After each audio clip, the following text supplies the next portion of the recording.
चला आज आपण भाग 2ची विज्ञान भाग 2ची कृतीपत्रिका 1 बघणार आहोत। याच्यामध्ये आपण बघणार आहोत अनुवंश म्हणजे काय, अनुवंशिकता म्हणजे काय, अनुवंशिक लक्षणे कोणकोणती आहेत व लक्षणाचे प्रकटीकरण म्हणजे काय, गुणसूत्रांची रचना व प्रकार, केंद्राम्ल, DNA आणि RNA हे आपण यामध्ये बघणार। तर याच्यामध्ये इयत्ता 9वीचा पाठ क्रमांक 16 त्याचं नाव आहे अनुवंशिकता व परिवर्तन हा भाग आपण घेणार आहोत। ठीक आहे, तर बघा इथं लक्षात घेऊया, आपल्या आसपास निसर्गातील एकाच प्रजातीमध्ये खूप विविधता आहे हे आपण अभ्यासले आहे, परंतु ही विविधता नेमकी कशामुळे निर्माण होते याचा आपण विचार करूया। वरील चेहऱ्यातील काही भेद दिले आहेत, निरीक्षण करा व्यवस्थित आकृतीचं। काय दिसतंय तुम्हाला याच्यामध्ये? आपण सर्व मनुष्य प्राणी असूनही सर्वांच्या उंचीमध्ये, रंगामध्ये, चेहऱ्याच्या ठेवणीमध्ये फरक आहे। उदाहरणार्थ काही जणांच्या कानांची पाळी पूर्णपणे चिकटलेल्या असतात तर काहींच्या अर्ध्या चिकटलेल्या असतात। तसेच नाक व ओठाची ठेवण, कपाळावरील केसांचा कोन प्रत्येकाचा वेगवेगळा असतो। या आकृतीचे निरीक्षण करा, तुम्हाला ती गोष्ट लक्षात येईल। ठीक आहे, हाच घटक आपण पुस्तकामध्ये बघितला आहे बघा, की पुस्तकामध्ये एक ॲक्टिव्हिटी दिलेली आहे, त्याच्यामध्ये तुम्हाला सांगायला हे सांगितलेलं आहे की त्वचेचा रंग, चेहऱ्याची ठेवण, उंची, डोळ्याचा रंग, हाताच्या अंगठ्याची ठेवण ही वेगवेगळी असते। ठीक आहे, तर इथं ही आकृती दिलेली आहे तुम्हाला आणि आकृतीचे तुम्हाला निरीक्षण करायला सांगितलेले आहे। आणि इथं काही प्रश्न विचारले, तुमच्या वर्गातील तुमच्या मित्राच्या कानाच्या पाळीचे काळजीपूर्वक निरीक्षण करा। आपण सर्वजण मनुष्य प्राणी असूनही सर्वांच्या रंगामध्ये कोणता फरक तुम्हाला आढळतो, हे प्रश्न तुम्हाला पडायला पाहिजे। आणि हे बघा, विज्ञानचा अभ्यास करत असताना ती कृती लक्षात ठेवा की आपण काय कृती केली। इथं तुमच्या लगेच लक्षात आलं पाहिजे की आपण अनुवंशशास्त्र म्हणल्यानंतर ती कृती बघितली होती। हा फोटो, ही आकृती बघून तुम्हाला लगेच लक्षात यायला पाहिजे। पुढचा भाग आहे अनुवंश म्हणजे काय। सजीवातील गुणधर्म एका पिढीतून त्याच्या दुसऱ्या पिढीत उतरण्याच्या प्रवृत्तीला अनुवंश असे म्हणतात। पुनरुत्पादनाच्या प्रक्रियेत नवीन संतती निर्माण होते। अलैंगिक पुनरुत्पादनाच्या प्रक्रियेत निर्माण होणाऱ्या सजीवात भेद सूक्ष्म असतात, तर लैंगिक प्रजननाने पुनरुत्पादित होणाऱ्या सजीवात भेद तुलनेने जास्त असतात। आता अनुवंश म्हणजे काय हे आपण 9वीच्या पुस्तकात बघितलं। अनुवंश म्हणजे काय? अनुवंश म्हणजे काय? सजीवातील गुणधर्म एका पिढीपासून दुसऱ्या पिढीकडे कसे उतरतात, ज्याचा जनुकाचा अभ्यास करणारी जी शाखा आहे तिला अनुवंशिकी शास्त्र असे म्हणतात, हे आपण याच्यामध्ये बघितलं। ठीक आहे, तर समजलं तुम्हाला? काय समजलं तुम्हाला? इथं अनुवंश म्हणजे काय, एक गोष्ट लक्षात घ्या, इथं एक गोष्ट महत्त्वाची आहे। इथं हा की पॉईंट तुम्ही लक्षात ठेवा, तो कोणता की अलैंगिक प्रजनन आणि लैंगिक प्रजनन असे प्रजननाचे 2 प्रकार पडतात।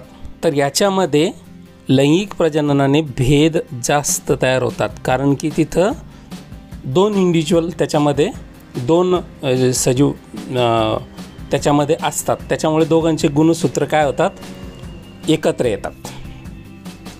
दोघांचे गुणसूत्र इथं एकत्र येतात। आता अनुवंशिकी शास्त्र म्हणजे काय? अनुवंशिकी शास्त्र म्हणजे काय? सामान्यपणे अनुवंशाचा मुख्यत्वे करून जनुकाचा अभ्यास करणाऱ्या जीवशास्त्राच्या शाखेला अनुवंशिकी शास्त्र असे म्हणतात।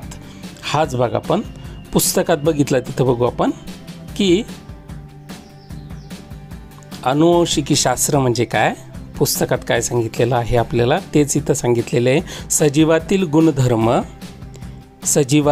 गुणधर्म एका पिढीतून दुसऱ्या पिढीकडे कसे उतरतात याचा सामान्यपणे किंवा मुख्यत्वे जनुकांचा अभ्यास, जीन्सचा अभ्यास हा महत्त्वाचा, ही जी शाखा करते त्याला म्हणतात, जीवशास्त्राची एक शाखा तिला म्हणतात अनुवंशिकी शास्त्र, त्याला इंग्रजीमध्ये म्हणतात जेनेटिक्स। समजलं? त्याच्यानंतर पुढचा जो भाग आहे तो आहे की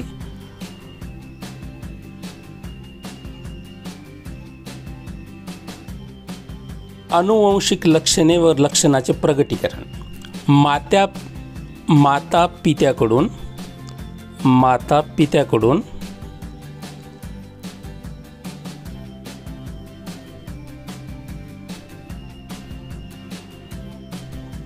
माता पित्याकडून संततीकडे येणारी लक्षणे व त्यामुळे दिसून येणारे साम्य भेद यांनाच अनुवंशिक लक्षणे म्हणतात.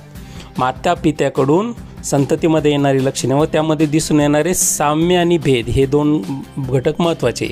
पेशीतील गुणसूत्रे त्याच्यातील DNA रेणू, कशाचा रेणू? DNA रेणू आणि त्यात असणारी न्यूक्लियोटाईडची क्रमवार, हे मी जिथं तुम्हाला अंडरलाईन करून देतो आहे ते कीवर्ड म्हणून लक्षात ठेवा.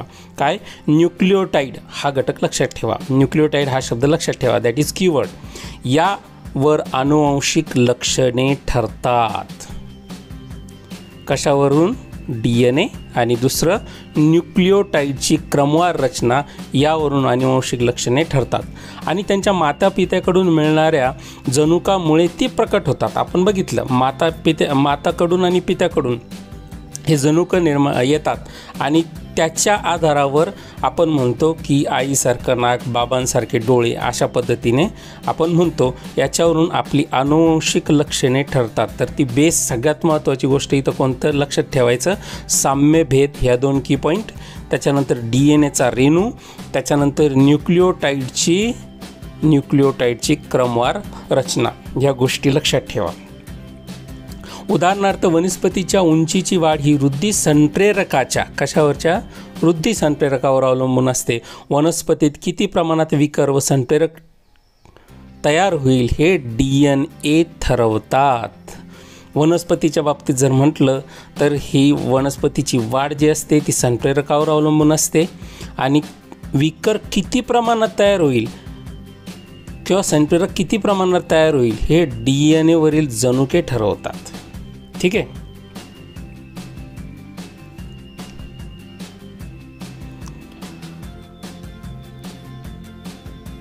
पुस्तकात आपण हा घटक कसा बघितलाय बघू.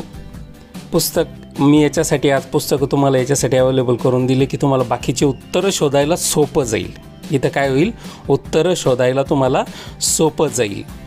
इथे हा एक घटक राहिलेला आहे की जो याच्यामध्ये दिलेला नाही आहे. अनुवंशिकता म्हणजे काय? माता पित्याची शारीरिक किंवा मानसिक लक्षणे संततीमध्ये संक्रमित होण्याच्या प्रक्रियेला अनुवंशिकता म्हणतात. म्हणून कुत्र्याची पिल्ले कुत्र्यासारखीच दिसतात, कबुतराची कबुतरासारखी दिसतात. ठीक आहे. अनुवंशिक लक्षणे आणि त्यांचं प्रकटीकरण. Inherited traits and expression of traits. आता इथं एक तुम्हाला हे दिलेलं आहे की सजीवामध्ये विशिष्ट लक्षणे अथवा विशिष्टे कशी प्रकटित होतात. इथं आपण बघितलं त्यांचा साम्य आणि भेद, ही गोष्ट लक्षात ठेवा. त्याच्यानंतर DNA हा माहितीचा साठा असतो आणि त्याला म्हणतात DNAच्या ज्या खंडामध्ये विशिष्ट प्रथिनासंबंधी सर्व माहिती असते त्या प्रथिनासाठीचे जनक असे म्हणतात. या प्रथिनाचा सजीवातील लक्षणाशी काय संबंध आहे ते जाणून घेणे आवश्यक आहे. बरं, इथं तुमच्या एक गोष्ट लक्षात आली, अनुवंशिक लक्षणे व लक्षणांचे प्रकटीकरण.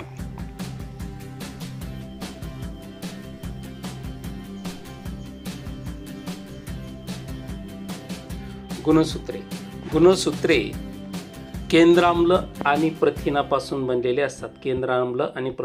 बनलेले असतात. या गुणसूत्रावर अनुवंशिक गुणधर्माचा आराखडा जनुकाच्या स्वरूपात असतो. प्रत्येक सजीवाच्या जातीत गुणधर्माची संख्या ठराविक असते व निश्चित असते. हा एक पॉईंट लक्षात ठेवा. गुणसूत्रांची संख्या ही ठराविक आणि निश्चित असते. ठीक आहे. तर हा भाग आपण पुस्तकामध्ये 9वीच्या पुस्तकामध्ये बघितला होता की गुणसूत्र.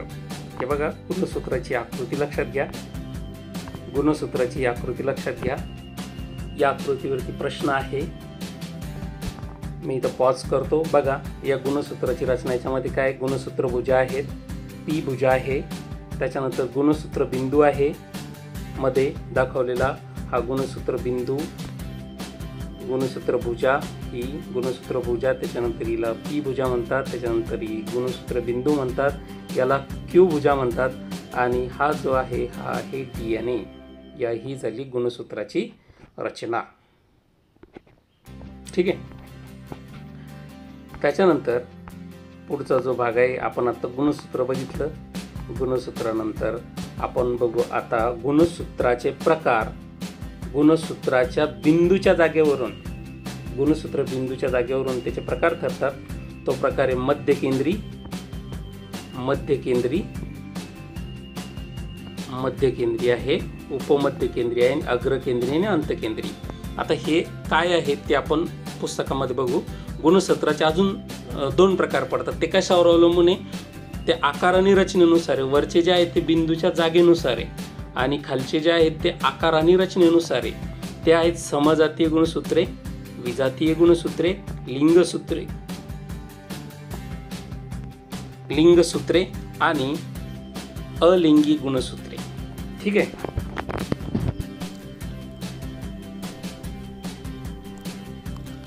आता बघू आपण पुस्तकामध्ये आपण काय बघितलं, तो काय म्हणून बघितला आपण तो घटक। पुस्तकामध्ये बघा आपण हा इथं गुणसूत्राचे प्रकार मध्यकेंद्री। या गुणसूत्रात गुणसूत्र बिंदू मध्यावर असतो, वी अक्षराचं, हा इथं दाखवला आहे हा। ठीक आहे,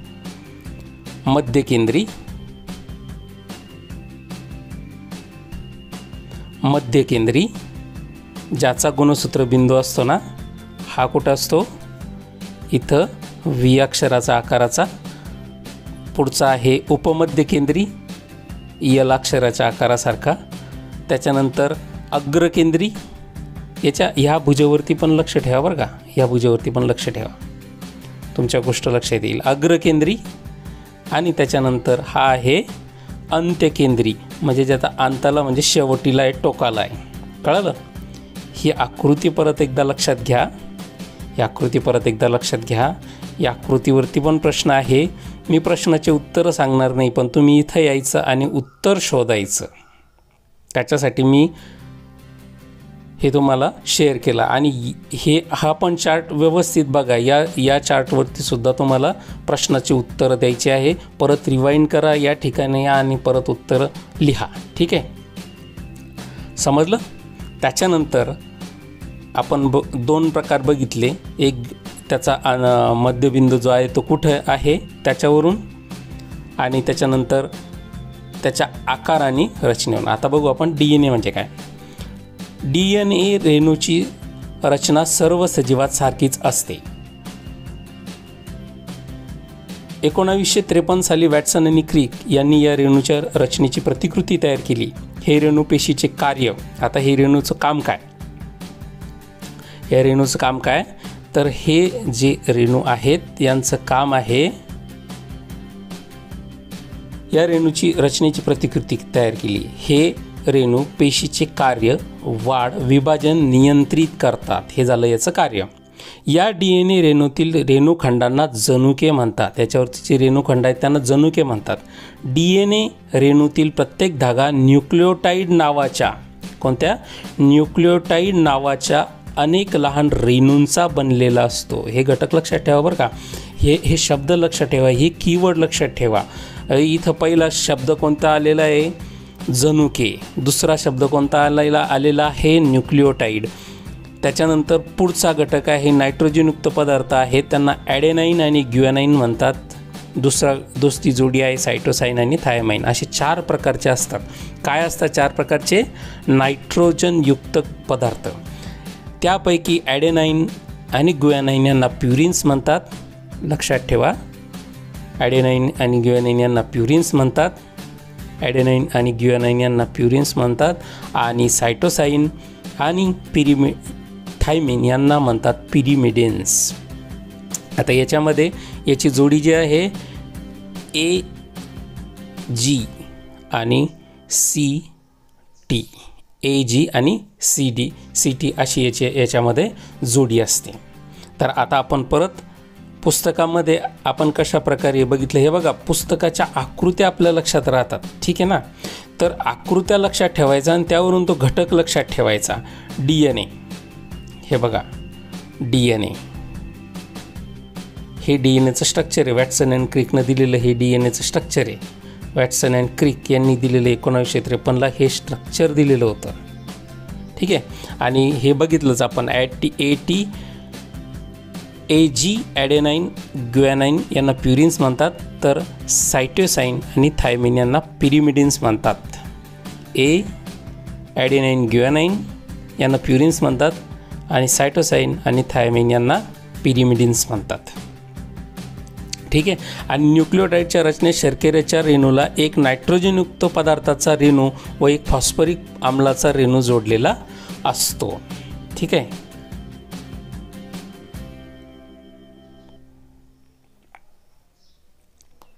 त्याच्यानंतर पुढे बघू आपण. याच्यामध्ये पुढे आपण आपल्या अस्तित्व अभ्यासक्रमामध्ये पुढचा घटक आहे तो म्हणजे RNA म्हणजे काय. DNA म्हणजे काय. DNA, D for deoxyribose, N for nucleic acid आणि A for acid, N for nucleic, A for acid. पुढचा आहे RNA. Ribose nucleic acid. Ribose nucleic acid. आता याच्यामध्ये बघा, याच्यामध्ये ग्युॲनाईन सायटोसाईन ही पहिल्यासारखीच DNA सारखी पेअर आहे. ठीक आहे. परंतु त्याच्यामध्ये ॲडेनिन आणि थायमिन होता. याच्यामध्ये ॲडेनिन आणि युरेसिल हे नायट्रोजनयुक्त पदार्थाचा समावेश असतो. लक्षात घ्या, याच्यामध्ये हा इथं एक फरक आहे, फक्त इथं दिलेला आहे हा पिरिमिडिन्समध्ये. ठीक आहे. हे केंद्राम्ल रायबोज शर्करा फॉस्फेटचं. आता हे केंद्राम्ल कशाचं बनलेलं असतं. रायबोज शर्कराचं, म्हणून याला रायबोज न्यूक्लिक ॲसिड म्हणतात. फॉस्फेटचा एक रेणू असतो आणि त्याच्यानंतर एक नायट्रोजनयुक्त पदार्थाचा रेणू असतो. न्यूक्लिक आम्लाच्या साखळीतील एक कडी म्हणजे न्यूक्लिओटाईड. त्याच्यामध्ये आपण बघितलं होतं, याच्यामध्ये आहे. याच्या कार्यप्रणालीनुसार त्याचे 3 प्रकार पडतात. rRNA, mRNA आणि tRNA. आता हे rRNA, mRNA आणि tRNA काय आहे हे आपण बघूया. बघा, त्याची आपल्याला आकृती दिली आहे इथं.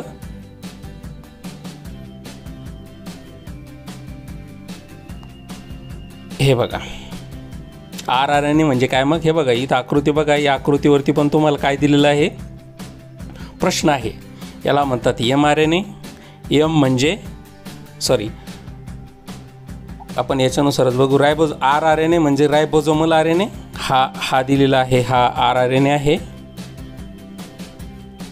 हा दिलेला आहे, हा rRNA. त्याच्यानंतर हा वरचा जो आहे हा mRNA आणि हा जो आहे हा, माफ करा इथं चुकलं, हा जो आहे हा rRNA आहे, हा mRNA आहे आणि हा tRNA आहे. आता rRNA म्हणजे काय, रायबोझोमल RNA. mRNA म्हणजे काय, मॅसेंजर RNA. आणि tRNA म्हणजे काय, ट्रान्सफर RNA. आता रायबोझोमल RNAचं काम काय आहे, रायबोझोम प्रथिने संश्लेषणाचं काम करतात. रायबोझोम प्रथिने mRNAचं काम काय आहे, हे संदेश निर्मिती करतात. हा दूत रेणू आहे संदेश घेऊन जाणारा. आणि ट्रान्सफर RNAचं काम काय आहे, हा काय करतो, mRNAवरचा जो संदेश आहे तो अमिनो आम्लाच्या रेणूच्या रायबोझोमपर्यंत आणला जातो, याच्यापर्यंत आणायला उपयोगाला येतो. ठीक आहे. हे आहे त्याचे काम. लक्षात आलं तुमच्या. तर अशा प्रकारे आपण याच्यामध्ये RNAचे प्रकार बघितले. RNAचे प्रकार rRNA, mRNA आणि tRNA. आता बघा, आत्ता मी तुम्हाला हे सांगितलं होतं की गुणसूत्राच्या खालील प्रकाराची आकृत्यांची नावे लिहा. कुठे आहेत ते, आकृत्यांची नावे लिहा. या आकृत्या आहेत त्या. ठीक आहे. त्याच्यानंतर पुढचा प्रश्न काय आपला, पुढचा प्रश्न आहे, काही वनस्पती उंची वाढलेली दिसते तर काही वनस्पतीची वाढ खुंटलेली दिसते. कारण लिहा. आत्ता थोड्या वेळापूर्वी झालं वरती आपलं संप्रेरकाविषयी, ते बघा. त्याच्यानंतर हा चार्ट आहे, हा बघितला आहे की तुम्ही कुठे, 8वा. मी एका ठिकाणी बोललो होतो, हा चार्ट आहे तिथं. त्याच्यानंतर ही आकृती, हिची नावं करायची तुम्हाला, ही नावं पण मी सांगितले. इथं पण नावं द्यायचे तुम्हाला, ही पण आकृती आपण बघितली. तुम्ही म्हणत असाल तर पुन्हा एकदा बघू आपण ती आकृती. हे बघा, ही ती आकृती आहे. काळजीपूर्वक निरीक्षण करा आणि नावे लिहा. ठीक आहे. त्याच्यानंतर पुढचा जो प्रश्न आहे त्याच्यावरती आधारित प्रश्न दिलेले आहे आपल्याला. या आकृतीवर आधारित प्रश्न दिलेली आकृती कशाची आहे. त्याच्यानंतर ह्या सर्व प्रश्नाची उत्तरे लिहा.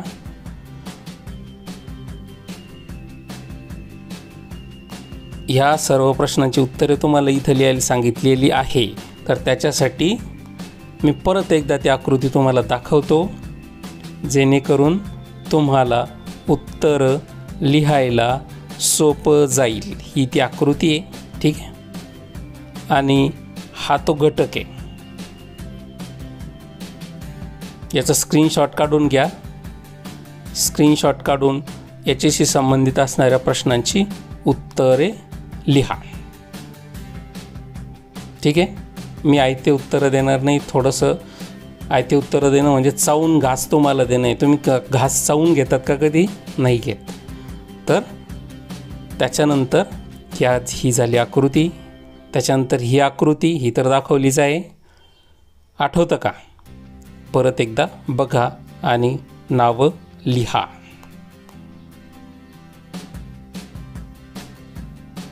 ठीक आहे. तर इथं आपली कृतीपत्रिका भाग 2ची संपली आणि पुढची कृतीपत्रिका लगेच अपलोड होईल. उत्तरे स्वतः लिहा. अभ्यास करा बेटा. मार्कसाठी नका करू, अभ्यासासाठी करा. तुम्ही पुढच्या वर्गाला कनेक्ट होणार आहात. तुम्ही जर 12वी 11वी 12वीला सायन्स घेतला तर हा ब्रिज तयार करताय. ब्रिज म्हणजे हा एक पूल आहे की जो तुम्हाला पुढच्या इयत्तेत जायला मदत करणार आहे आणि पुढच्या इयत्तेतलं कळण्यासाठी तुम्हाला मदत होणार आहे याची. ठीक आहे. तर पुन्हा एकदा भेटू पुढच्या कृतीपत्रिकेमध्ये, कृतीपत्रिका 2 मध्ये.